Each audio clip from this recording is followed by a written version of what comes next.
हाँ जी एमएससी का अज का साडा टॉपिक है डीडीए एल्गोरिदम जिन्हों कि डिजिटल डिफरेंशियल एनालाइजर एल्गोरिदम कहते हैं। ये भी एक लाइन ड्राइंग एल्गोरिदम ही है। तो एक तरह का स्कैन कन्वर्जन मैथड है कि असी पॉइंट्स फाइंड आउट करने की हेल्प करांगे कि जो एक पॉइंट तो दूसरे पॉइंट तक असी लाइन ड्रॉ करनी है तो इन बिटवीन असी किहड़े पिक्सल्स नूं यूज़ करांगे। तो ये जिहड़ा डी एल्गोरिदम भी लाइन ड्राइंग एल्गोरिदम के ही असी कवर करांगे। तो ये एक इंक्रीमेंटल स्कैन कन्वर्जन मैथड है जिहदे या तो असी डेल्टा एक्स या डेल्टा वाई मतलब दोनों का डिफरेंस एक्स या डिफरेंस वाई कैलकुलेट करके उस अकॉर्डिंग एक दूजे पॉइंट नूं कैलकुलेट करते रहने हैं। तो इस वर्किंग का मेन की है पुत कि असी हमेशा की करना एक एक करके स्टैप करके मतलब बाय इंक्रीमेंट असी एक वैल्यू एक्स वाई की फाइंड आउट करते रहने हैं। तो वो फाइंड आउट करने के लिए साडा मेन फोकस जिहड़ा हैगा वो पूरा तो पूरा होगा जां तां तुसी डेल्टा एक्स या डेल्टा वाई अकॉर्डिंग वैल्यूज़ नूं कंप्यूट करना। वो करन तो पहलां देखो सानूं सब नूं पता आपां प्रीवियस भी किया होया सी कि स्लोप की हुंदा। ਤਾਂ एम ਜਿਹਨੂੰ ਅਸੀਂ ਸਲੋਪ ਕਹਿੰਦੇ ਆ ਲਾਈਨ ਦਾ ਉਹ ਅਸੀਂ ਕਿਵੇਂ ਕੱਢਦੇ ਹੁੰਦੇ ਹੈਗੇ y2 ਮਾਈਨਸ y1 ਡਿਵਾਈਡਡ ਬਾਈ x2 ਮਾਈਨਸ x1 ਜਾਂ ਇਹਨੂੰ ਅਸੀਂ ਕਹਿ ਸਕਦੇ ਹਾਂਗੇ ਸ਼ਾਰਟਕਟ 'ਚ ਵੀ ਤੁਹਾਡੇ ਯਾਦ ਹੋਣਾ ਚਾਹੀਦਾ ਡੈਲਟਾ x ਬਟਾ ਡੈਲਟਾ y ਕਿਉਂਕਿ ਡੈਲਟਾ y ਕੀ ਹੁੰਦਾ ਗਾ ਡੈਲਟਾ y ਹੁੰਦਾ y2 ਮਾਈਨਸ y1 ਤੇ ਡੈਲਟਾ x ਕੀ ਹੁੰਦਾ ਗਾ ਉਹ ਹੁੰਦਾ x2 ਮਾਈਨਸ x1। ਤਾਂ ਕੁੱਲ ਮਿਲਾ ਕੇ ਇਹ ਚੀਜ਼ ਸੇਮ ਹੀ ਹੈ। ਅਸੀਂ ਇਸ ਤਰੀਕੇ ਨਾਲ ਕੰਪਿਊਟ ਕਰਦੇ ਹਾਂ। ਹੁਣ ਉਹ ਕਹਿੰਦੇ ਕਿ ਜੇ ਤੁਸੀਂ ਦੋ ਕੰਜ਼ੀਕਿਊਟਿਵ ਪੁਆਇੰਟਸ ਨੂੰ ਫਾਈਂਡ ਆਊਟ ਕਰਨਾ ਤਾਂ ਪਹਿਲਾਂ ਆਪਾਂ ਇਸ ਤੋਂ ਕਰਨ ਦੀ ਜਗ੍ਹਾ ਕਿਸ ਤੋਂ ਐਗਜ਼ਾਮਪਲ ਤੋਂ ਕਰਦੇ ਹਾਂ ਬੇਟਾ। ਤਾਂ ਤੁਹਾਡੀ ਡੀਡੀ ਐਲਗੋਰਿਦਮ ਜਿਹਦੇ ਕਿ ਮੈਂ ਦੱਸਿਆ ਕਿ ਡੈਲਟਾ ਐਕਸ ਤੇ ਡੈਲਟਾ ਵਾਈ ਅਕੋਰਡਿੰਗ ਵੈਲਿਊਜ਼ ਨੂੰ ਕੰਪਿਊਟ ਕਰੋ ਜਿਹਦੇ ਵਿੱਚ ਐਮ ਤੁਹਾਡਾ ਸਲੋ ਫਾਈਂਡ ਆਊਟ ਕੀਤਾ ਜਾਂਦਾ। ਐਮ ਦਾ ਤੁਹਾਨੂੰ ਮੈਂ ਦੱਸਦਾ ਕਿ ਕਿੱਦਾਂ ਹੁੰਦਾ ਆਪਣਾ ਐਮ। ਹੁਣ ਦੇਖੋ ਇਸ ਪੁਆਇੰਟ ਤੋਂ ਇਸ ਪੁਆਇੰਟ ਤੱਕ ਜਾਣ ਦੇ ਲਈ ਅਸੀਂ ਇਨ ਬਿਟਵੀਨ ਜੋ ਜਿਹੜੇ ਤੁਹਾਡੇ ਪਿਕਸਲਸ ਆ ਰਹੇ ਉਹਨਾਂ ਨੂੰ ਯੂਜ਼ ਕਰਾਂਗੇ। ਜੇ ਮੇਰਾ ਪਹਿਲਾ ਪਿਕਸਲ ਨੂੰ ਮੈਂ ਐਕਸ ਆਈ ਵਾਈ ਆਈ ਮੰਨ ਰਹੀ ਹਾਂ ਤਾਂ ਉਸ ਤੋਂ ਨੈਕਸਟ ਪਿਕਸਲ ਮੇਰਾ ਕੀ ਹੋਊਗਾ x i plus 1 y i plus 1। ठीक है 1 मतलब मैं पैर च पा रही हूँ बेटा जरूरी नहीं कि वाई की वैल्यू प्लस हुई है मतलब जरूरी नहीं है कि वाई वैल्यू बढ़ी है।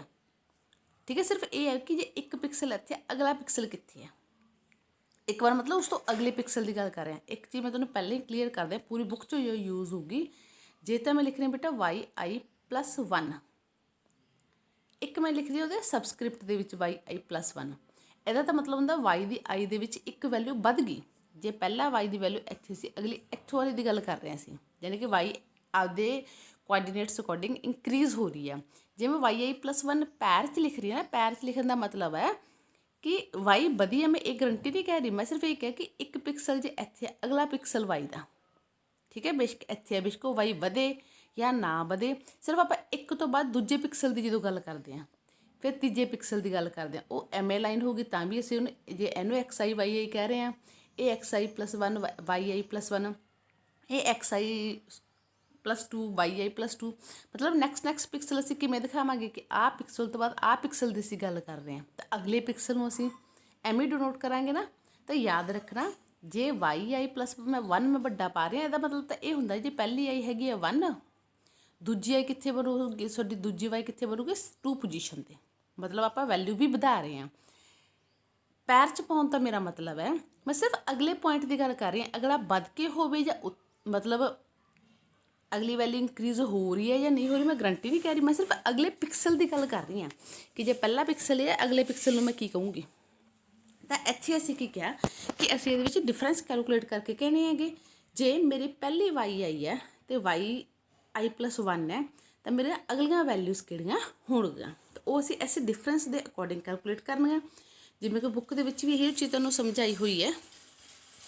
तो तुसीं इस दे विच की कर रहे होंगे आपां कहा कि वाई का डिफरेंस कैलकुलेट कर लो एक तो आपां एक एंड पॉइंट तो दूजा एंड पॉइंट ही कहता डायरैक्ट आ जिहड़ी इत्थे इक्वेशन लिखी हुई है उन्होंने लिखी है जे पहली मेरी आ वैल्यू मतलब एक्स आई प्लस 1 वाई आई प्लस 1 है तो इस तो अगली किहड़ी होगी ठीक है एक्स आई प्लस 2 वाई आई 2 इदां करके।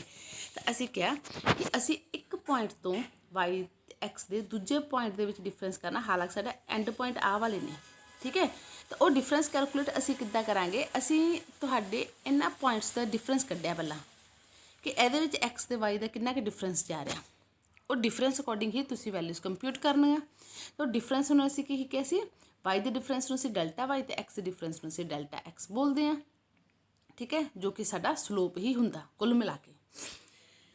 ਹੁਣ ਨੈਕਸਟ ਕੀ ਹੈ ਕਿ ਤੁਸੀਂ DDA ਐਲਗੋਰਿਦਮ ਦੇ ਵਿੱਚ ਕੀ ਕਰੋਗੇ, ਲਾਈਨ ਡਰਾ ਕਰਨ ਤੋਂ ਪਹਿਲਾਂ ਚੈੱਕ ਕਰਦੇ ਹਾਂ ਆਪਾਂ ਬੇਟਾ ਕਿ ਜਿਹੜਾ ਤੁਹਾਡਾ ਨੀਅਰੈਸਟ ਹੈ, ਮਤਲਬ ਜਿਹਦਾ ਡਿਫਰੈਂਸ ਘੱਟ ਹੈ ਜਾਂ ਜਿਹੜਾ ਨੀਅਰੈਸਟ ਹੈ ਉਹਨੂੰ ਤਾਂ ਆਪਾਂ 1 ਇਮੈਜਿਨ ਕਰਕੇ ਦੂਜੇ ਨੂੰ ਕੈਲਕੂਲੇਟ ਕਰ ਰਹੇ ਹੈਗੇ। ਡੈਲਟਾ ਐਕਸ ਨੂੰ 1 ਮੰਨੋ ਜਾਂ ਡੈਲਟਾ ਵਾਈ ਨੂੰ 1 ਮੰਨੋ, ਉਹ ਡਿਪੈਂਡ ਕਰੂਗਾ ਸਾਡਾ ਡਿਫਰੈਂਸ ਕਿਸ ਅਕੋਰਡਿੰਗ ਹੈ। ਜੋ ਘੱਟ ਵੈਲਿਊ ਹੈ, ਜੋ nearest to the line path ਹੈ, ਉਸ ਚੀਜ਼ ਦੀ ਗੱਲ ਕਰਦੇ ਹਾਂ ਅਸੀਂ। ਹੁਣ ਜੇ ਆਪਾਂ ਦੇਖੀਏ ਅੱਗੇ ਡਿਸਕਸ ਕਰਨ ਤੋਂ ਪਹਿਲਾਂ, ਲਾਈਨ ਸਾਡੀ ਪੋਜ਼ਿਟਿਵ ਸਲੋਪ ਵਾਲੀ ਵੀ ਹੁੰਦੀ ਹੈ, ਨੈਗੇਟਿਵ ਸਲੋਪ ਵਾਲੀ ਵੀ ਹੁੰਦੀ ਹੈ। ਪੋਜ਼ਿਟਿਵ ਸਲੋਪ ਹੋ ਗਿਆ, ਜਿਵੇਂ ਪੁੱਤ ਮੈਂ ਲਾਈਨ ਕਿਹਾ 1 1 ਤੋਂ ਲੈ ਕੇ ਮੇਰੀ ਲਾਈਨ ਹੈਗੀ ਸਪੋਜ਼ ਕਰੋ 3 5 ਤੱਕ। ਇਹ ਪੋਜ਼ਿਟਿਵ ਸਲੋਪ ਹੈ, ਲਾਈਨ ਮੇਰੀ ਵੱਧਦੀ ਜਾ ਰਹੀ ਹੈ, ਯਾਨੀ ਕਿ ਐਕਸ ਦੀ ਛੋਟੀ ਵੈਲਿਊ ਤੋਂ ਵਾਈ ਦੀ ਛੋਟੀ ਵੈਲਿਊ ਤੋਂ ਆਪਾਂ ਅੱਗੇ ਜਾ ਰਹੇ ਹਾਂ। ਠੀਕ ਹੈ, ਇਹ ਆਪਣਾ ਪੋਜ਼ਿਟਿਵ ਸਲੋਪ ਹੋ ਗਿਆ। ਨੈਗੇਟਿਵ ਸਲੋਪ ਹੁੰਦਾ ਜੇ ਇਹੋ ਮੈਂ ਤੁਹਾਨੂੰ ਕਹਿ ਦਿੰਦੀ 3 5 ਮੇਰੇ ਪਹਿਲੇ ਕੋਆਰਡੀਨੇਟ ਆ, 1 1 ਮੇਰੇ ਦੂਜੇ ਕੋਆਰਡੀਨੇਟ ਆ। ਠੀਕ ਹੈ, ਜਦੋਂ ਕਿ ਤੁਸੀਂ ਲਾਈਨ ਰਿਵਰਸ ਦੇ ਵਿੱਚ ਬਣਾਉਣੀ ਸ਼ੁਰੂ ਕਰਦੇ ਤਾਂ ਉਦੋਂ ਆਪਣਾ ਕੀ ਜਿਹੜਾ ਗਾ ਨੈਗੇਟਿਵ ਸਲੋਪ ਹੈ। ਆਈ ਥਿੰਕ ਤੁਸੀਂ ਸਮਝਦੇ ਹੋ ਪੋਜ਼ਿਟਿਵ ਸਲੋਪ ਕਦੋਂ ਆ, ਨੈਗੇਟਿਵ ਸਲੋਪ ਕਦੋਂ ਆ। ਜੇ ਐਕਸ ਦੀ ਪਹਿਲੀ ਵੈਲਿਊ ਦੂਜੀ ਵੈਲਿਊ ਤੋਂ ਛੋਟੀ ਹੈ ਤੇ ਵਾਈ ਦੀ ਪਹਿਲੀ ਵੈਲਿਊ ਦੂਜੀ ਵੈਲਿਊ ਤੋਂ ਛੋਟੀ ਹੈ ਤਾਂ ਮੇਰਾ ਸਲੋਪ ਹੈ ਪੋਜ਼ਿਟਿਵ। ਜੇ ਇਹੋ ਚੀਜ਼ ਉਲਟੀ ਹੁੰਦੀ ਕਿ ਪਹਿਲੀਆਂ ਵੈਲਿਊਜ਼ ਵੱਡੀਆਂ ਦੂਸਰੀਆਂ ਵੈਲਿਊਜ਼ ਛੋਟੀਆਂ ਤਾਂ ਫਿਰ ਮੇਰਾ ਸਲੋਪ ਕਿਹੜਾ ਬਣਦਾ ਨੈਗੇਟਿਵ। ਸਿੰਪਲ ਗੱਲ ਸਮਝੇ, ਜੇ ਇੱਦਾਂ ਬਣਾਉਂਦੇ ਜਾ ਰਹੇ ਹਾਂ ਲਾਈਨ, ਆਪਾਂ ਵੱਧਦੇ ਜਾ ਰਹੇ ਹਾਂ ਤਾਂ ਆਪਣਾ ਪੋਜ਼ਿਟਿਵ ਸਲੋਪ ਆ, ਘਟਦੇ ਜਾ ਰਹੇ ਹਾਂ ਤਾਂ ਆਪਣਾ ਨੈਗੇਟਿਵ ਸਲੋਪ ਹੈ।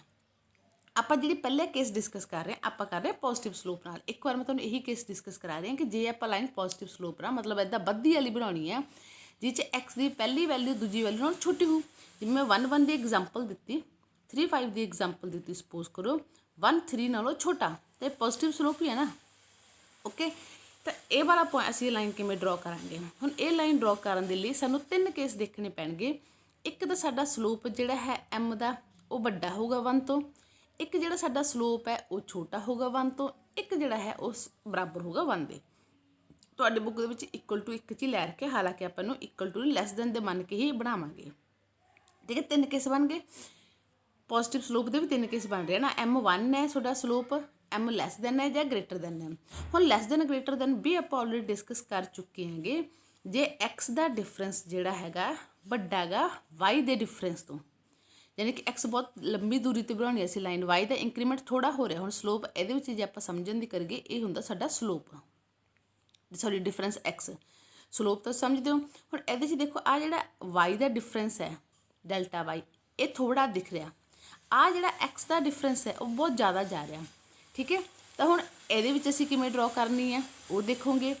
ਇਹੀ ਹੁੰਦਾ ਸਾਡਾ ਸਲੋਪ ਕਿ ਉਹ ਜੇ ਲੈਸ ਦੈਨ ਹੈ, ਜੇ ਲੈਸ ਦੈਨ 1 ਹੈ ਦੈਟ ਮੀਨਸ ਤੁਹਾਡਾ x ਦਾ ਡਿਫਰੈਂਸ ਵੱਡਾ y ਨਾਲੋਂ ਵੱਡਾ ਗਾ। ਤਾਂ ਤੁਸੀਂ ਕੀ ਕਰੋਗੇ, ਤਾਂ ਤੁਸੀਂ ਡੈਲਟਾ x ਨੂੰ 1 ਮੰਨ ਕੇ y ਦੀ ਵੈਲਿਊ ਕੈਲਕੂਲੇਟ ਕਰਨੀ ਹੈ। ਹੁਣ y ਕੈਲਕੂਲੇਟ ਕਿਵੇਂ ਕਰਾਂਗੇ, y ਅਸੀਂ ਕੈਲਕੂਲੇਟ ਕਰਾਂਗੇ ਸਾਡੇ ਫਾਰਮੂਲੇ ਅਕੋਰਡਿੰਗ। ਕਿਹੜਾ ਫਾਰਮੂਲਾ, ਹੁਣ ਯਾਦ ਰੱਖੋ ਆਪਣਾ ਆਹ ਵਾਲਾ ਫਾਰਮੂਲਾ। ਮੈਂ ਤੁਹਾਨੂੰ ਕੀ ਕਿਹਾ ਸੀ, m ਇਕੁਅਲਸ ਟੂ ਹੁੰਦਾ ਗਾ ਡੈਲਟਾ y ਬਟਾ ਡੈਲਟਾ x। ਠੀਕ ਹੈ, ਅਤੇ ਹੁਣ ਮੈਂ ਤੁਹਾਨੂੰ ਕੀ ਕਹਤਾ ਕਿ ਤੁਸੀਂ ਡੈਲਟਾ x ਨੂੰ ਤਾਂ ਇਮੈਜਿਨ ਕਰ ਲਓ 1। ਠੀਕ ਹੈ, ਹੁਣ ਜੇ ਆਪਾਂ ਇੱਕ ਵਾਰ 'ਚ ਡੈਲਟਾ x ਨੂੰ 1 ਇਮੈਜਿਨ ਕਰ ਰਹੇ ਹਾਂ ਜਾਂ ਡੈਲਟਾ y ਨੂੰ 1 ਇਮੈਜਿਨ ਕਰ ਰਹੇ ਹਾਂ, ਉਸ ਅਕੋਰਡਿੰਗ ਜਿਹੜੀਆਂ ਸਾਡੀਆਂ ਵੈਲਿਊਜ਼ ਨੇ ਉਹ ਕੀ ਬਣਨੀਆਂ ਪੁੱਤ। ਜੇ ਤਾਂ ਮੇਰਾ x ਕੱਢਣਾ, ਇਕੱਲਾ ਡੈਲਟਾ x ਕੱਢਣਾ, ਸਪੋਜ਼ ਕਰੋ ਐਸੀ ਫਾਰਮੂਲੇ ਨੂੰ ਆਪਾਂ ਘਮਾਉਣੇ ਆ। ਫਾਰਮੂਲਾ ਸਾਡਾ ਸੀ m equals to delta y ਬਟਾ ਡੈਲਟਾ x। ਮੈਂ ਡੈਲਟਾ x ਕੱਢਣਾ ਤਾਂ y ਮੇਰੀ ਕਿੱਧਰ ਚਲੀ ਜਾਊਗੀ, ਮੈਥ ਦਾ ਫਾਰਮੂਲਾ ਆਈ ਥਿੰਕ ਤੁਹਾਨੂੰ ਕਲੀਅਰ ਹੈ। ਠੀਕ ਹੈ, ਅਤੇ ਇੱਕ ਵਾਰ ਵੇਟ, ਇਸੇ ਫਾਰਮੂਲੇ ਨੂੰ ਪਹਿਲਾਂ ਤੁਹਾਨੂੰ ਮੈਂ ਇੱਥੋਂ ਸਮਝਾ ਦਿਆਂ। ਜਿਹੜਾ ਸਾਡਾ ਆਹ ਵਾਲਾ formula m equals to delta y ਬਟਾ ਡੈਲਟਾ x ਨੂੰ ਹੀ ਇੱਥੇ ਬੁੱਕ ਦੇ ਵਿੱਚ ਇੱਦਾਂ ਮੰਨ ਕੇ ਚੱਲ ਰਹੇ ਹਾਂ ਅਸੀਂ, ਕਿਉਂਕਿ ਜੇ ਡੈਲਟਾ y ਇੱਧਰ ਆ ਤਾਂ ਇਹ ਡਿਵਾਈਡ ਦੇ ਵਿੱਚ ਸੀ, ਇੱਧਰ ਜਾ ਕੇ ਕੀ ਹੋ ਗਿਆ ਮਲਟੀਪਲਾਈ ਦੇ ਵਿੱਚ ਹੋ ਗਿਆ।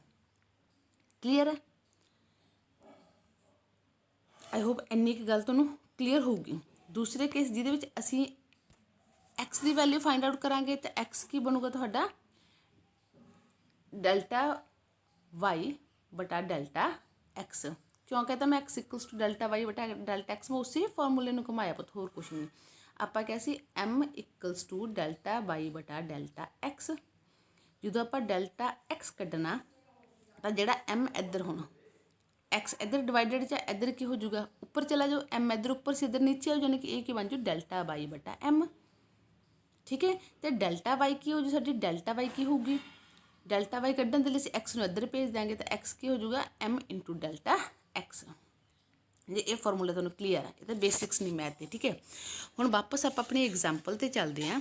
ਤਾਂ ਹੁਣ ਮੈਂ ਇੱਥੇ ਕੀ ਕਿਹਾ ਕਿ ਸਾਡਾ ਪਹਿਲਾ ਕੇਸ ਹੈ ਕਿ ਲਾਈਨ ਅਸੀਂ ਪੋਜ਼ੀਟਿਵ ਡਰੋ ਕਰਨੀ ਹੈ, ਅਸੀਂ ਵੱਧਦੇ ਹੋਏ ਜਾਣਾ ਗਾ, ਠੀਕ ਹੈ। ਪੋਜ਼ੀਟਿਵ ਡਰੋ ਸਲੋਪ ਮਤਲਬ ਸਾਡਾ एक्स की पहली वैल्यू एक्स की दूजी वैल्यू नालों छोटी है, तो वाई की पहली वैल्यू वाई की दूजी वैल्यू दे नालों छोटी है, तो तुसीं किवें करोगे। हुण पहला केस जिहड़ा साडा बन रहा है, जे तुहाडा जिहड़ा स्लोप है एम दा वो लैस दैन 1 है, लैस दैन 1 वो उदों आऊगा जदों तुहाडे एक्स की वैल्यू वड्डी होगी, ठीक है। यानी कि आप एक्स का डिफरेंस सपोज करो उपर कढ़िया, वाई का डिफरेंस साडा निकलिया 5, एक्स का डिफरेंस सपोज करो निकल गया 9, यानी कि वाई वाली एक्स वाली वैल्यू वड्डी है ना, वड्डी है तो बेटा इन्हूं डिवाइड करांगे तो आंसर पॉइंटां च आऊगा, पॉइंटां च आऊगा दैट मीनस एम एक तो छोटा गा, ठीक है। एम एक तो छोटा गा तो जिहड़ा डेल्टा एक्स है तुसीं उहनूं 1 मन्नो, ओके है रूल अकॉर्डिंग। तो वाई तुसीं कैलकुलेट करो, वाई का फॉर्मूला आप वापस देखिया असीं एम इंटू डेल्टा एक्स सानूं पता ही साडा किन्ना सीगा 1, क्योंकि ਅਸੀਂ ਹੁਣੇ इमेजिन करके हटे हैं। तो इत्थे 1 वैल्यू भरी तो वाई की वैल्यू कितनी निकल गई डेल्टा वाई की एम, क्लीयर। इत्थे मैंने रीजन भी दिता होया पहले केस दे विच, इहदा मतलब एक्स डेल्टा एक्स साडा 1 होगा, डेल्टा वाई साडी एम होगी। तो हुण असीं की कवांगे, असीं जिहड़ा साडे पॉइंट्स कैलकुलेट कर रहे हैं, मतलब एक्स आई तो एक्स आई प्लस 1, मतलब एक पॉइंट तो अगला पॉइंट असीं किवें कड्डांगे, पहलां वाली एक्स आई दे विच डेल्टा एक्स जोड़ दो, डेल्टा एक्स कितनी है 1, यानी कि सिंपल गल है पहला वाली वैल्यू दे विच 1 जोड़ दो, तुहाडे कोल अगली वैल्यू आ जूगी। वाई वाई किवें कंप्यूट करनी असीं, वाई कंप्यूट करन लई असीं किवें कड्डांगे, वाई दा अगला पॉइंट जिहड़ा होऊगा वो होऊगा पहलां वाली वाई दे विच डेल्टा वाई जोड़ो, ठीक है। हुण डेल्टा वाई की असीं उपर मन्नी बैठे हैं कि डेल्टा वाई साडी एम आ, तो इत्थे डेल्टा वाई दी वैल्यू पुट करो, वैल्यू पुट करदे तो साडी की फॉर्मूला बन जू वाई आई प्लस एम, यानी कि असीं की कवांगे, सिंपल गल निचोड़ इन्ना कि असीं हुण तक सिर्फ यही फाइंड किया कि एक पॉइंट तो अगला पॉइंट असीं किवें कड्डांगे आ फॉर्मूले अकॉर्डिंग। मैंने तुहाडा फॉर्मूला बट फॉर्मूला कित्थों आया, तुहानूं मैं वो दसदा कि एक्स आई दे एक पॉइंट तो दूजे पॉइंट तक असीं किवें कड्ढिया सी, असीं कहा कि अगला पॉइंट निकलूगा जे एम छोटा एक तो तां एक्स दे विच एक जोड़ो, वाई जिहड़ी पैना वाली वाई है उहदे विच एम जानी थोड़ा स्लोप जोड़ दो, तां निकल आया। हुण 3 केस बनणगे पुत्त, 3 केस किद्दां किद्दां बन रहे तुसीं, हालांकि तुसीं 3 केस ही करने हुंदे हैगे इस तरीके नाल। तुहानूं मैं एक चीज़ दिखा रही हूँ, तुसीं 3 केस इदां ही याद रखने आ कि जे एम छोटा गा तां किहड़ा फॉर्मूला लग रहा, जो कि असीं हुण ड्राइव करके देखिया, बट फॉर्मूला आया कित्थों तुहानूं मैं वो एक्सप्लेन कर रही सी हुण तक। फिर दूजे केस दे विच आ फॉर्मूला आऊ, ये किवें आऊगा आपां ये देखांगे। तीजा केस ये आऊगा जदों साडा स्लोप ही 1 हैगा ते वाई इफ सॉरी जे साडा स्लोप 1 है तो एक्स भी एक वधा दो वाई भी एक वधा दो। हुण आ जिहड़े फॉर्मूले ने किवें ड्राइव हो रहे, असीं एक फॉर्मूला देख लिया, हुण दूजे फॉर्मूले देखण लई वापस चलदे आं आपां अपनी एग्जाम्पल ते, ठीक है। तो हुण तक असीं सिर्फ ये फॉर्मूला देखिया भी किवें ड्राइव कीता, तो आ फॉर्मूला मैं एक बार वापस तो बोल रही हूँ बेटा, सारी दे विच जे कन्फ्यूजन है तो सानूं पता जिहड़ा साडा स्लोप हुंदा वो हुंदा डेल्टा वाई बटा डेल्टा एक्स, ठीक है। तो सानूं ये भी पता कि एक पॉइंट तो अगले पॉइंट ते जाण दे लई सानूं उहदा डिफरेंस कड्ढना पैंदा। डिफरेंस लिए असीं देख लिया कि जे तो साडी जिहड़ी हैगी लाइन पॉजिटिव स्लोप वाली आ, ठीक है, एक्स की वैल्यू छोटी आ, तो उदों जे साडा एम छोटा एक तो असीं की करांगे एक्स डेल्टा एक्स नूं असीं 1 मन्नांगे, डेल्टा एक्स नूं 1 मन लिया तो उपरली ही फॉर्मूले दे विच वैल्यूज़ घुमा के देखो तुहाडे कोल वाई की वैल्यू भी आ जाऊगी। तो डेल्टा एक्स दे विच साडा की सी पहले एक्स तो दूजे एक्स तक जाण दे लई असीं की किहा सी डेल्टा का डिफरेंस जोड़ो, वो डिफरेंस असीं 1 मन रहे हैं, उस अकॉर्डिंग वाई का डिफरेंस जोड़ो, वाई का डिफरेंस नूं असीं कर लिया कैलकुलेट कि साडा एम ही होगा, तो उस अकॉर्डिंग साडे कोल फॉर्मूला ड्राइव हो गया। हुण तुहाडा दूजा केस आ रहा, जे तुहाडे जिहड़ी वैल्यू है एम दी वो वड्डी है 1 तो, वड्डी 1 तो तां आऊगी जे डेल्टा वाई वड्डा होगा एक्स तो, ठीक है। तो उस केस च असीं डेल्टा वाई नूं तो 1 ही मन्नांगे, सिर्फ एक्स की असीं वैल्यू कंप्यूट करांगे। हुण वापस ऐसे फॉर्मूले नूं घुमा फिरा के डेल्टा एक्स की आपां वैल्यू कड्ढनी आ, ठीक है, डेल्टा एक्स वेट असीं इसे फॉर्मूले अकॉर्डिंग डेल्टा एक्स की वैल्यू कड्ढनी है। तो असीं कहता जदों स्लोप एम दा ग्रेटर दैन 1 है उदों तुसीं डेल्टा वाई नूं 1 ही मन के चलना। हुण भरो फॉर्मूले च वापस उदां ही वैल्यूज़ कि किद्दां साडा फॉर्मूला बनू, तो साडा एक्स का फॉर्मूला की बन गया, असीं स्लोप वाले फॉर्मूले नूं घुमाया वापस एम वाले फॉर्मूले नूं कि m equals to delta y बटा डेल्टा एक्स, असीं डेल्टा एक्स कंप्यूट करना गा। तो ये तो पता ना भी जो ब्रैकेट के इधरली साइड डिवाइडेड दे विच कोई चीज़ है ਇੱਧਰ ਉੱਪਰ ਚਲੀ ਜਾਂਦੀ ਹੈ, ਇੱਧਰ ਡਿਵਾਈਡਡ ਦੇ ਵਿੱਚ ਇੱਧਰ ਚਲੀ ਜਾਂਦੀ ਹੈ। ਠੀਕ ਹੈ, ਜੇ ਪਲੱਸ ਦੇ ਵਿੱਚ ਚੀਜ਼ ਇੱਧਰ ਮਾਈਨਸ ਹੋ ਜਾਂਦੀ ਹੈ, ਮਾਈਨਸ ਤਾਂ ਇੱਧਰ ਪਲੱਸ ਹੋ ਜਾਂਦੀ ਹੈ ਬੇਸਿਕਸ ਮੈਥ ਦੀ। ਠੀਕ ਹੈ, ਤਾਂ ਹੁਣ ਡੈਲਟਾ ਐਕਸ ਸਾਡਾ ਜਿਹੜਾ ਹੈ ਉਹ ਐਵੇਂ ਨਿਕਲਦਾ ਡੈਲਟਾ ਵਾਈ ਬਟਾ ਡੈਲਟਾ ਐਮ ਡੈਲਟਾ ਵਾਈ ਇਸ ਨੂੰ ਪਹਿਲਾਂ ਕਹਤਾ ਕਿ ਜਦੋਂ ਵੀ ਸਲੋਪ ਵੱਡਾ ਹੋਊਗਾ 1 ਤੋਂ ਉਦੋਂ ਅਸੀਂ ਡੈਲਟਾ ਵਾਈ ਦੀ ਵੈਲਿਊ 1 ਮੰਨਣੀ ਆ, ਤਾਂ 1 ਵੈਲਿਊ ਉੱਥੇ ਭਰ ਦਿਓ। ਤੁਹਾਡੇ ਕੋਲ ਡੈਲਟਾ ਐਕਸ ਕੀ ਨਿਕਲ ਗਿਆ 1 ਬਟਾ ਐਮ। ਹੁਣ ਸਾਨੂੰ ਇੰਨਾ ਪਤਾ ਇੱਕ ਪੁਆਇੰਟ ਤੋਂ ਦੂਜੇ ਪੁਆਇੰਟ 'ਤੇ ਜਾਣ ਲਈ ਅਸੀਂ ਅਗਲਾ ਪੁਆਇੰਟ ਕੱਢਣ ਲਈ ਪਹਿਲਾਂ ਵਾਲੇ ਐਕਸ ਦੇ ਵਿੱਚ ਐਕਸ ਦਾ ਡਿਫਰੈਂਸ ਜੋੜਨਾ। ਡਿਫਰੈਂਸ ਕੀ ਆ ਨਿਕਲ ਗਿਆ ਸਾਡੇ ਕੋਲ ਉੱਪਰ 1 ਬਟਾ ਐਮ। ਐਵੇਂ ਅਸੀਂ ਕਿਹਾ ਵਾਈ ਦਾ ਅਗਲਾ ਪੁਆਇੰਟ ਕੱਢਣ ਲਈ ਪਹਿਲਾਂ ਵਾਲੀ ਵਾਈ ਦੇ ਵਿੱਚ 1 ਜੋੜੋ, ਅਤੇ ਉਹ ਅਸੀਂ 1 ਜੋੜਤਾ, ਯਾਨੀ ਕਿ ਹੁਣ ਸਾਡੇ ਕੋਲ ਇਕੁਏਸ਼ਨ ਬਣ ਗਈ ਕਿ ਅਸੀਂ ਡੈਲਟਾ ਐਕਸ ਕਿੰਨਾ ਬਣਨਾ 1 ਬਟਾ ਐਮ, ਉਹ ਇੱਥੋਂ ਕੱਢਿਆ ਆਪਾਂ। ਡੈਲਟਾ ਵਾਈ ਕਿੰਨਾ 1, ਅਸੀਂ ਕਿਹਾ ਸੀ ਕਿ 1 ਦੇ ਅਕੋਰਡਿੰਗ ਅਸੀਂ ਇਹਨੂੰ ਫਾਰਮੂਲੇ ਨੂੰ ਡਰਾਈਵ ਕੀਤਾ ਨਾ। ਤਾਂ ਹੁਣ ਸਾਡੇ ਕੋਲ ਦੋਨੇ ਅਗਲੇ ਪੁਆਇੰਟ ਆ ਗਏ ਕਿ ਜੇ ਤੁਹਾਡਾ ਸਲੋਪ ਐਮ ਤੋਂ ਵੱਡਾ ਜੇ ਤੁਹਾਡਾ ਸਲੋਪ 1 ਤੋਂ ਵੱਡਾ ਤਾਂ ਤੁਸੀਂ ਆਹ ਵਾਲਾ ਫਾਰਮੂਲਾ ਲਾਓਗੇ। ਹੁਣ ਇਹ ਫਾਰਮੂਲਾ ਕਿਵੇਂ ਆਇਆ ਇਹ ਆਪਾਂ ਡਿਸਕਸ ਕੀਤਾ ਹੋ ਗਏ। ਤੀਸਰਾ ਕੇਸ ਬੇਟਾ ਤੁਹਾਡੇ ਬੁੱਕਾਂ ਵਾਲਿਆਂ ਨੇ ਕੀ ਕੀਤਾ ਹੋਇਆ ਅਸਲ ਦੇ ਵਿੱਚ ਨਾ, ਇੱਥੇ ਪਹਿਲੇ ਕੇਸ ਦੇ ਵਿੱਚ ਹੀ ਸਲੋਪ ਨੂੰ ਲੈਸ ਦੈਨ ਇਕੁਅਲ ਟੂ 1 ਮੰਨਿਆ ਹੋਇਆ। ਕਈ ਬੁੱਕਸ ਵਾਲੇ ਲੈਸ ਦੈਨ ਦਾ ਅੱਡ ਬਣਾਉਂਦੇ ਆ, 1 ਦਾ ਅੱਡ ਬਣਾਉਂਦੇ ਆ, ਅਤੇ ਜਦੋਂ 1 ਮੰਨਣਗੇ ਉਦੋਂ ਐਕਸ ਦਾ ਡਿਫਰੈਂਸ ਵੀ 1 ਮੰਨਦੇ ਆ, ਵਾਈ ਦਾ ਡਿਫਰੈਂਸ ਵੀ 1 ਮੰਨਦੇ ਆ। ਓਕੇ ਜੀ, ਤਾਂ ਹੁਣ ਸਾਡੇ 2 ਕੇਸ ਹੋ ਗਏ, ਜੇ ਸਲੋਪ ਛੋਟਾ 1 ਤੋਂ ਜਾਂ ਸਲੋਪ ਵੱਡਾ 1 ਤੋਂ। ਛੋਟਾ ਸੀ ਤਾਂ ਆਪਾਂ ਕਿਹੜਾ ਫਾਰਮੂਲਾ ਲਾਇਆ, ਵੱਡਾ ਸੀ ਤਾਂ ਆਪਾਂ ਕਿਹੜਾ ਫਾਰਮੂਲਾ ਲਾਇਆ। ਹੁਣ ਨੈਕਸਟ ਇਹਦੇ ਵਿੱਚ ਸਾਡਾ ਆ ਰਿਹਾ ਟੌਪਿਕ, ਇਹ ਸਭ ਕੁਝ ਅਸੀਂ ਡਿਸਕਸ ਤਾਂ ਕੀਤੇ ਆ ਪਹਿਲਾਂ ਵਾਲੇ 2 ਫਾਰਮੂਲੇ ਜਦੋਂ ਤੁਹਾਡੀ ਲਾਈਨ ਪੋਜ਼ਿਟਿਵ ਸਲੋਪ ਵਾਲੀ ਸੀ। ਪੋਜ਼ਿਟਿਵ ਮਤਲਬ ਅਸੀਂ ਵੱਧਦੇ ਜਾ ਰਹੇ ਹਾਂ, ਉਹ ਐਂ ਵੱਧਦੇ ਜਾ ਰਹੇ, ਐਂ ਵੱਧਦੇ ਜਾ ਰਹੇ, ਐਂ ਵੱਧਦੇ ਜਾ ਰਹੇ। ਕਿਵੇਂ ਮਤਲਬ ਪਹਿਲੇ ਪੁਆਇੰਟ ਛੋਟੇ ਸੀ। ਹੁਣ ਇੱਕ ਇਹ ਹੈ ਬੇਟਾ ਕਿ 5 4 ਤੋਂ ਤੁਹਾਨੂੰ ਮੈਂ ਲਾਈਨ 0 0 ਤੱਕ ਲਾਉਣ ਨੂੰ ਦੇ ਦਿੱਤੀ, ਤਾਂ ਤੁਸੀਂ ਇੱਥੋਂ ਸ਼ੁਰੂ ਕਰਕੇ ਵਾਪਸ ਨੂੰ ਮੁੜ ਕੇ ਆਓਗੇ ਨਾ, ਤਾਂ ਇਹ ਹੋ ਗਿਆ ਤੁਹਾਡਾ ਨੈਗੇਟਿਵ ਸਲੋਪ। ਨੈਗੇਟਿਵ ਸਲੋਪ ਕਦੋਂ ਆ ਦੇਖੋ ਕੋਮਨ ਜੀ ਗੱਲ ਹੈ, ਤੁਸੀਂ ਕਿਵੇਂ ਕਹੋਗੇ ਵੀ ਨੈਗੇਟਿਵ ਸਲੋਪ ਆ, ਜੇ ਐਕਸ ਦੀ ਵੈਲਿਊ ਜਿਹੜੀ ਹੈਗੀ ਹੈ ਦੂਜੀ ਵੈਲਿਊ ਵੇਟ ਆਪਾਂ ਵਾਪਸ ਆਪਣੇ ਐਗਜ਼ਾਮਪਲ ਲੱਗੇ, ਜੇ ਤੁਹਾਡੀ ਐਕਸ ਦੀ ਦੂਜੀ ਵੈਲਿਊ ਛੋਟੀ ਹੈਗੀ ਪਹਿਲੀ ਵੈਲਿਊ ਨਾਲੋਂ, ਓਬਵੀਅਸ ਛੋਟੀ ਬਣੀ ਨਾ, ਪਹਿਲੀ ਵੈਲਿਊ ਮੇਰੀ ਵੱਡੀ ਆ, ਦੂਜੀ ਵੈਲਿਊ ਮੈਂ ਛੋਟੀ ਦਿੱਤੀ ਹੈ, ਯਾਨੀ ਕਿ 5 5 ਤੋਂ ਸ਼ੁਰੂ ਇੱਕ ਲਾਈਨ 0 0 ਵੱਲ ਨੂੰ ਲਿਆਉਣੀ ਆ। ਠੀਕ ਹੈ, ਤਾਂ ਕਰਕੇ ਅਸੀਂ ਕਿਹਾ ਸਾਡਾ ਨੈਗੇਟਿਵ ਸਲੋਪ ਆ। ਉਦੋਂ ਸਾਡੀ ਲਾਈਨ ਕਿੱਦਾਂ ਲੱਗੂਗੀ, ਐਂ ਘਟਦੀ ਲੱਗੂਗੀ, ਉਹ ਐਵੇਂ ਘਟਦੀ ਲੱਗੇ, ਇੱਦਾਂ ਲੱਗੇ, ਇੱਦਾਂ ਘਟਦੀ, ਮਤਲਬ ਦੂਜੀਆਂ ਵੈਲਿਊ ਤੁਹਾਡੀਆਂ ਛੋਟੀਆਂ। ਤਾਂ ਉਹਦੇ ਵਿੱਚ ਅਸੀਂ ਕੀ ਕਰਨਾ, ਸਾਡਾ ਸਲੋਪ ਹੋ ਗਿਆ ਨੈਗੇਟਿਵ। ਨੈਗੇਟਿਵ ਦੇ ਵਿੱਚ ਹੋਰ ਕੋਈ ਬਹੁਤੀ ਗੱਲ ਨਹੀਂ, ਉਹਦੇ ਪੁਰਾਣੇ ਵਾਲੇ ਕੇਸ ਹੀ ਚੱਕੋ। ਪੁਰਾਣੇ ਕੇਸ ਕਿਹੜੇ, ਉਹੀਓ ਵਾਲੇ। ਜੇ ਐਮ ਛੋਟਾ ਗਾ ਤਾਂ ਉਦੋਂ ਅਸੀਂ ਵੈਲਿਊ ਭਰਦੇ ਸੀ 1, ਹੁਣ ਭਰਾਂਗੇ -1, ਉਦੋਂ ਵਾਈ ਹੁੰਦੀ ਸੀ ਐਮ, ਹੁਣ ਡੈਲਟਾ ਵਾਈ ਹੋ ਜੂ -m। ਉਹੀ ਫਾਰਮੂਲੇ ਦੇ ਵਿੱਚ ਨੈਗੇਟਿਵ ਕੱਢ ਦਿਓ।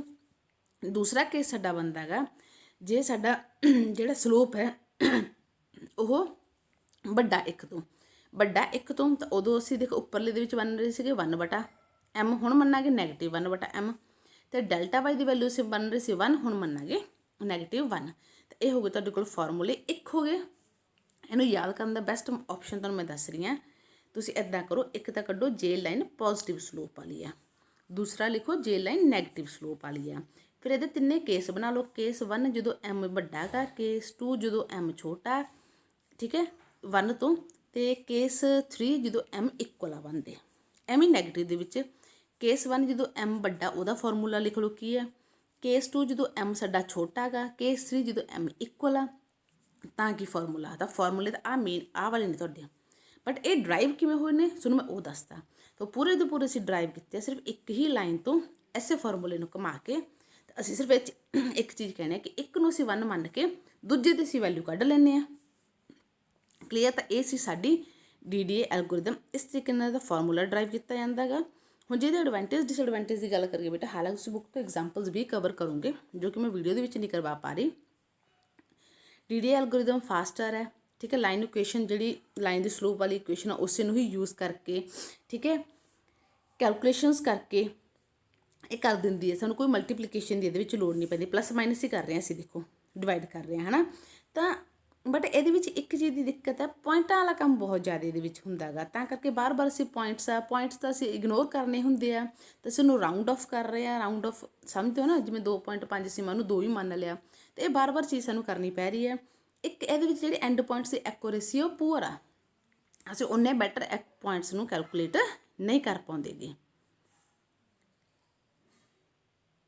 ਤਾਂ ਬਾਰ-ਬਾਰ ਜਿਹੜੀ ਫਲੋਟਿੰਗ ਪੁਆਇੰਟਸ ਦੀ ਜਿਹੜੀ ਤੁਹਾਨੂੰ ਮੈਂ ਦੱਸਿਆ ਕਿ ਆਪਾਂ ਪੁਆਇੰਟਸ ਇਗਨੋਰ ਕਰੀ ਜਾਂਦੇ ਹਾਂ, ਹੈ ਨਾ, ਇੰਟੀਜਰ ਵੈਲਿਊ ਲਈ ਜਾਂਦੇ, ਉਸ ਕਰਕੇ ਲਾਈਨ ਦੀ ਬਹੁਤੀ ਜ਼ਿਆਦਾ ਤੁਹਾਡੀ ਕਲੈਰਿਟੀ ਨਹੀਂ ਰਹਿੰਦੀ। ਮੇਨ ਹੁਣ ਇਸ ਦੀ ਐਲਗੋਰਿਦਮ ਦੀ ਜੇ ਅਸੀਂ ਗੱਲ ਕਰਕੇ ਵਾਪਸ ਉਹ ਵਾਲੇ ਐਲਗੋਰਿਦਮ ਡਿਸਕਸ ਕਰਾਂਗੇ, ਕਿਉਂਕਿ ਐਗਜ਼ਾਮ ਦੇ ਵਿੱਚ ਉਹਨੂੰ ਐਲਗੋਰਿਦਮ ਆਉਣੀ ਹੁੰਦੀ ਹੈ। ਹੁਣ ਐਲਗੋਰਿਦਮ ਟੂ ਦਾ ਪੁਆਇੰਟ ਬੇਟਾ ਉਹ ਫਾਰਮੂਲਾ ਹੀ ਹੈ ਜੋ ਅਸੀਂ ਕੱਢਿਆ ਸੀ, ਬਟ ਉਹ ਕਿਵੇਂ ਕੱਢਦੇ ਹਾਂ ਉਸ ਚੀਜ਼ ਦੀ ਅਸੀਂ ਗੱਲ ਕਰਦੇ, ਮਤਲਬ ਉਹ ਅਸੀਂ ਦੇਖ ਲਿਆ ਕਿਵੇਂ ਕੱਢਿਆ ਫਾਰਮੂਲੇ। ਐਲਗੋਰਿਦਮ ਦੇ ਵਿੱਚ ਆਪਾਂ ਕੀ ਲਿਖਾਂਗੇ ਕਿ ਦੋਨੇ ਪਹਿਲਾਂ ਐਂਡ ਪੁਆਇੰਟਸ ਲਓ, ਦੋਨੇ ਐਂਡ ਪੁਆਇੰਟਸ ਲੈ ਕੇ ਤੁਸੀਂ ਡਿਫਰੈਂਸ ਐਕਸ ਦਾ ਅਤੇ ਡਿਫਰੈਂਸ ਵਾਈ ਦਾ ਕੱਢ ਲਓ, ਉਹ ਸਾਨੂੰ ਉਹਦਾ ਕੱਢਣਾ। ਕੱਢਣ ਤੋਂ ਬਾਅਦ ਫਿਰ ਤੁਸੀਂ ਤੁਹਾਡੇ ਸਟਾਰਟਿੰਗ ਕੋਆਰਡੀਨੇਟਸ ਲੈ ਲਓ, ਮਤਲਬ ਐਕਸ ਵਾਈ ਮੰਨਾਂਗੇ ਨਾ, ਆਪਾਂ x1 y1 ਨੂੰ ਮੰਨ ਲਿਆ। ਮੰਨਣ ਤੋਂ ਬਾਅਦ ਤੁਸੀਂ ਤੁਹਾਡੀ ਹੀ ਲਾਈਨ ਦੀ ਲੈਂਥ ਫਾਈਂਡ ਆਊਟ ਕਰੋ। ਉਹ ਦੇਖੋ ਕਿ ਡਿਫਰੈਂਸ x ਦਾ ਵੱਡਾ ਗਾ ਤਾਂ ਲੈਂਥ x ਦੇ ਡਿਫਰੈਂਸ ਜਿੰਨੀ ਮੰਨ ਲਓ, ਨਹੀਂ y ਦੇ ਡਿਫਰੈਂਸ ਜਿੰਨੀ ਮੰਨ ਲਓ। ਉਸੇ ਅਕੋਰਡਿੰਗ ਤੁਸੀਂ ਇੰਕਰੀਮੈਂਟਲ ਵੈਲਿਊਜ਼ ਫਾਈਂਡ ਆਊਟ ਕਰੋ। ਕਿਵੇਂ ਕਰੋਗੇ? ਡੈਲਟਾ x ਹੋ ਗਿਆ ਡਿਫਰੈਂਸ x ਬਟਾ ਲੈਂਥ, ਅਤੇ ਡੈਲਟਾ y ਹੋ ਗਿਆ ਡਿਫਰੈਂਸ y ਬਟਾ ਲੈਂਥ। ਠੀਕ ਹੈ, ਲੈਂਥ ਕਿਹਨੂੰ ਮੰਨਿਆ ਸੀ ਆਪਾਂ ਇੱਥੇ ਮੰਨੀ ਹੋਇਆ, ਜੇ ਡਿਫਰੈਂਸ x ਦਾ ਵੱਡਾ ਤਾਂ ਲੈਂਥ ਇਹਨੂੰ ਮੰਨ ਲਓ x ਵਾਲੇ ਨੂੰ, ਨਹੀਂ y ਵਾਲੇ ਨੂੰ ਮੰਨੋ। ਮੰਨਣ ਤੋਂ ਬਾਅਦ ਫਿਰ ਤੁਸੀਂ ਤੁਹਾਡੇ ਕਰੰਟ ਪੁਆਇੰਟ ਸ਼ੁਰੂ ਤੋਂ ਸ਼ੁਰੂ ਕਰਕੇ ਬਾਰ-ਬਾਰ ਕੈਲਕੂਲੇਟ ਕਰਦੇ ਰਹੋ ਪੁਆਇੰਟਸ। ਕਿਵੇਂ ਕੈਲਕੂਲੇਟ ਕਰਨੇ ਤੁਸੀਂ ਪੁਆਇੰਟਸ? ਆਪਾਂ ਕਿ ਜਿੰਨਾ ਟਾਈਮ ਸਾਡੀ ਆਪਾਂ ਇੱਕ ਤੋਂ ਸ਼ੁਰੂ ਕਰ ਲਈ, ਜਿੰਨਾ ਟਾਈਮ ਉਹ ਲੈਂਥ ਤੋਂ ਛੋਟੀ ਆ, ਲੈਂਥ ਅਸੀਂ ਆਲਰੇਡੀ ਕੱਢੀ ਬੈਠੇ ਜਿੰਨਾ ਸਾਡਾ ਡਿਫਰੈਂਸ ਹੈ ਉਹ ਤੋਂ ਛੋਟੀ ਹੈ, ਤਾਂ ਪੁਆਇੰਟਸ ਤੁਸੀਂ ਇੱਕ ਤੁਹਾਡੇ ਇੰਟੀਜਰ ਵੈਲਿਊਜ਼ ਜਿਹੜੀਆਂ ਲੈ ਕੇ ਐਕਸ ਵਾਈ ਦੀਆਂ, ਠੀਕ ਹੈ, ਐਕਸ ਦੇ ਵਿੱਚ ਅਤੇ ਵਾਈ ਦੇ ਵਿੱਚ ਉਹਦਾ ਡਿਫਰੈਂਸ ਜੋੜ ਕੇ ਆਈ ਦੀ ਵੈਲਿਊ 1 ਵਧਾ ਦਿਓ। ਤਾਂ ਇਹ ਤੁਹਾਡੀ ਐਲਗੋ ਦੇ ਹੀ ਮਤਲਬ ਫਲੋ ਚਾਰਟ ਦੇ ਨਾਲ ਤੁਹਾਡੀ ਐਲਗੋਰਿਦਮ ਨੂੰ ਐਕਸਪਲੇਨ ਕੀਤਾ ਹੋਇਆ।